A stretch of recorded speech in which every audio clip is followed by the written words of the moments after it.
आप देख रहे हैं नेट्रिक न्यूज, साहस सच कहने का। नमस्कार, मैं हूं आपके साथ प्रेरणा तलवार और आप देख रहे हैं नेट्रिक न्यूज।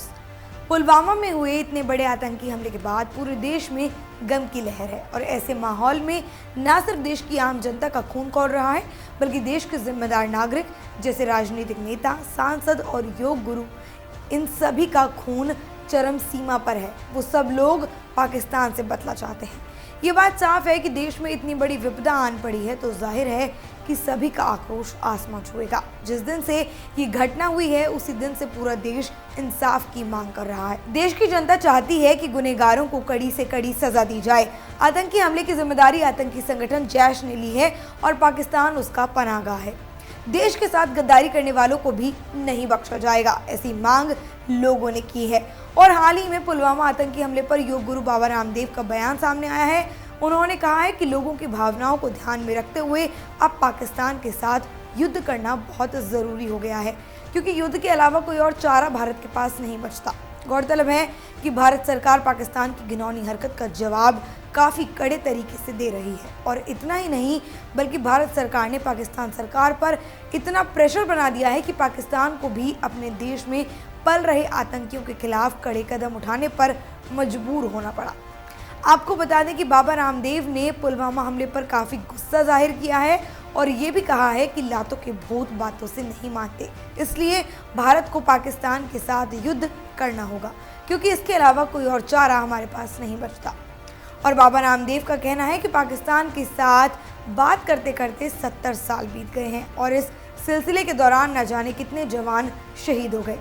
रामदेव ने यह सवाल किया कि देश को अब और कितनी शहादत चाहिए, क्योंकि बातचीत का अब कोई मतलब नहीं बचा है। इतना ही नहीं, बाबा रामदेव ने काफ़ी बातें ऐसी कही जिन्होंने लोगों को ये सोचने पर मजबूर कर दिया कि आखिर ये सब देश में कब तक होता रहेगा, आखिर देश कब तक ऐसी घटनाओं से जूझता रहेगा। आपको बता दें कि बाबा रामदेव ने इस बात को साफ तौर पर कहा है कि बिना क्रांति देश और दुनिया में कभी भी शांति नहीं स्थापित हो सकती और युद्ध के बाद ही बुद्ध पैदा हुए थे। सम्राट अशोक, जिन्हें हम अपना आदर्श मानते हैं, उनके प्रतीक सत्यमेव जयते और बुद्ध स्तूप को हम अपना राष्ट्रीय प्रतीक मानते हैं।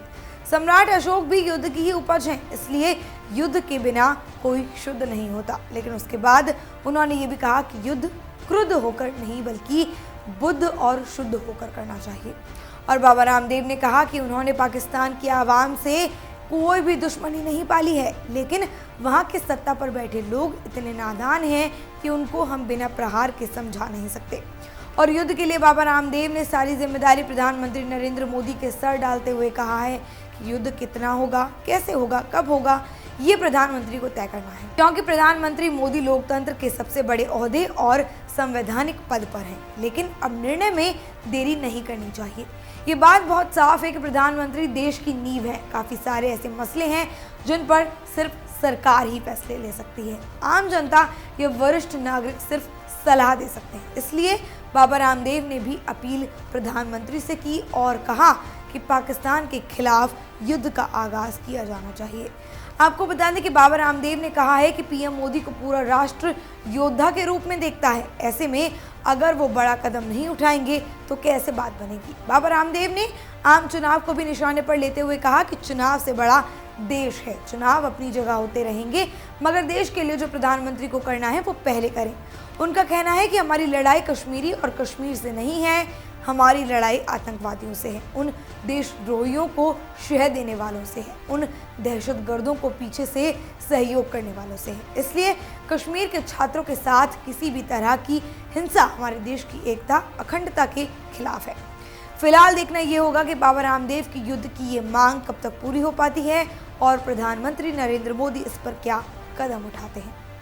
अभी के लिए इतना ही। देश और दुनिया की तमाम खबरों को जानने के लिए सब्सक्राइब करें हमारे चैनल नेट्रिक न्यूज को। हमारे साथ जुड़े रहने के लिए हमारे YouTube चैनल को सब्सक्राइब करें, साथ ही बेल आइकन को दबाएं। नेट्रिक न्यूज की खबरें सबसे पहले देखने के लिए।